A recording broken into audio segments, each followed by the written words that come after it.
mga karonda. Dito tayo sa Tabha. Tabha, where the Church of Saint Peter were located. It is near the Sea of Galilee. So it's a very historical place and also biblical place, of course. Saint Peter is the disciple of Jesus, which means small rock. So pagpasok mo rito, makikita mo na merong mga bawal.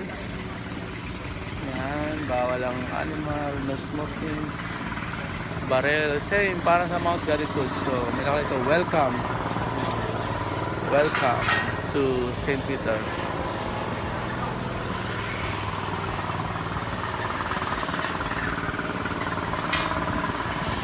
So this is the place, Tabatha.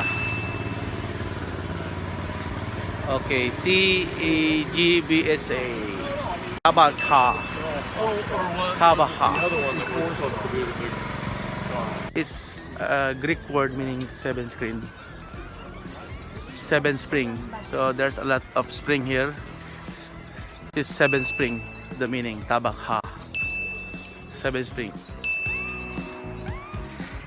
Sa spring. Bali ngayon, sumusunod lang tayo sa ating tour guide. So here we have to stop and hear our tour guide. What is his detail about this place? Tabaha.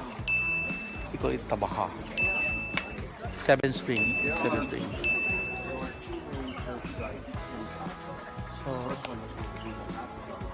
So there are two main churches here in Tabaha. One is Peter Church. So the church of the multiplications of the loaves and the fishes.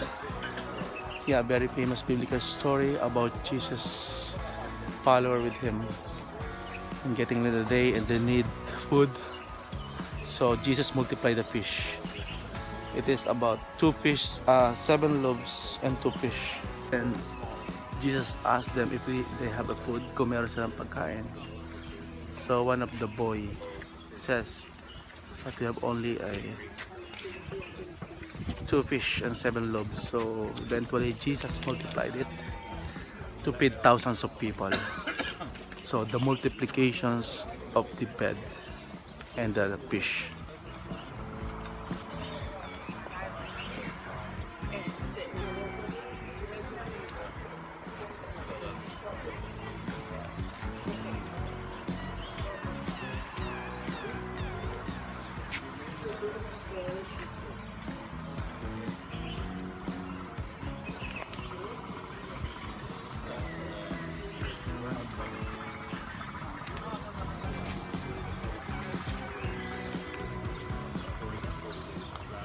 So after the resurrection of Jesus, it is one of the three place where Jesus shown himself to his disciple.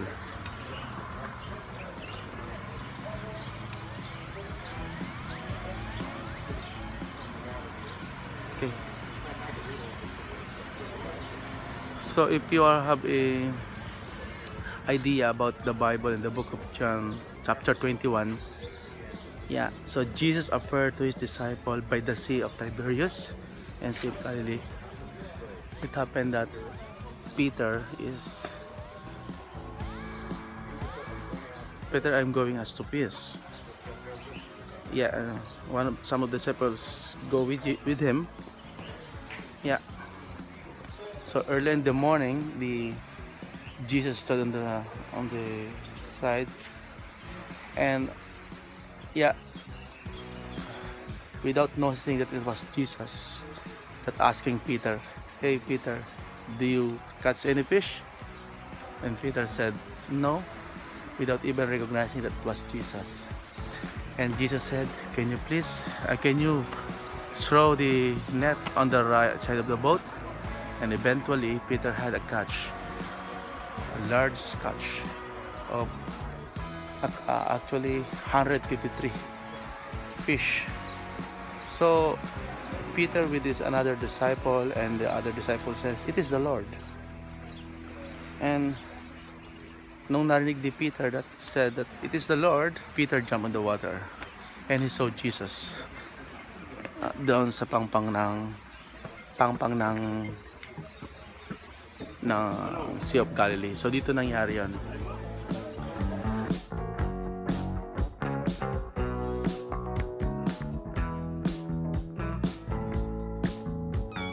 And Peter was asked by Jesus to bring all the catch or all the fish. And then Peter go back to the boat and took all the fish without brokening without the net being turned, even though there's a lot of fish. Actually 153. And this is also the place where Jesus reinstate Peter. You know what I mean in the Bible? Because when Peter commit sin against Jesus, when he denied Jesus 3 times before the crucifixions, this is also the place that when Jesus rise up from the dead after the resurrections, he asked Peter about this. Peter, do you love me? While they're taking the breakfast, Peter, do you love me? And Peter said, yes, Lord, I love you. And the second time Jesus asked him again, Peter, do you love me? Yes, Lord. Yes, Lord, I love you. But Jesus never stopped. The third time he also asked Jesus, he also asked Peter, Peter, do you love me? And Peter said, you know everything, Lord.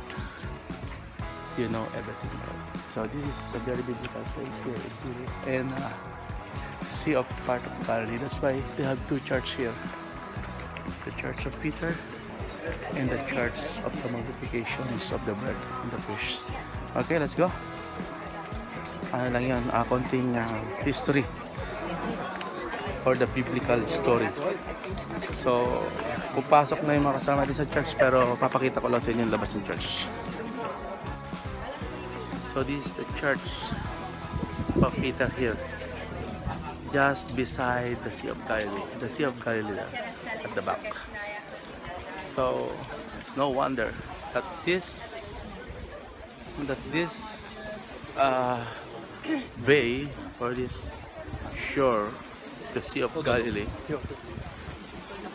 are being identified as the place where Jesus called Peter after the resurrection.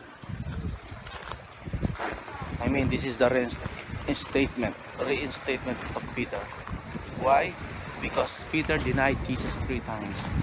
So it so happened that Jesus asked Peter 3 times. He said, Peter, do you love me? And Peter said the first time, yes, Lord, I love you. Jesus asked him a second time, said, Peter, do you love me? And Peter said, yes, Lord, I love you. But Jesus again asked for the third time, Peter, do you love me? And Peter said, yes, Lord, you know everything.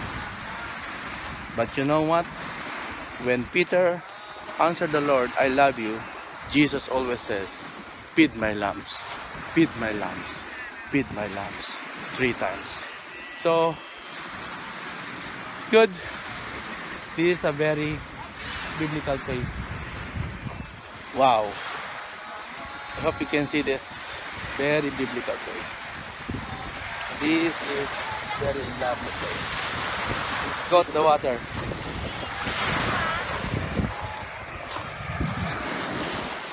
Right. So we take the water. Let's see if the water is cold or salty. But our tour guide said this is not salty. It is fresh. Okay? Dito sa Tabha.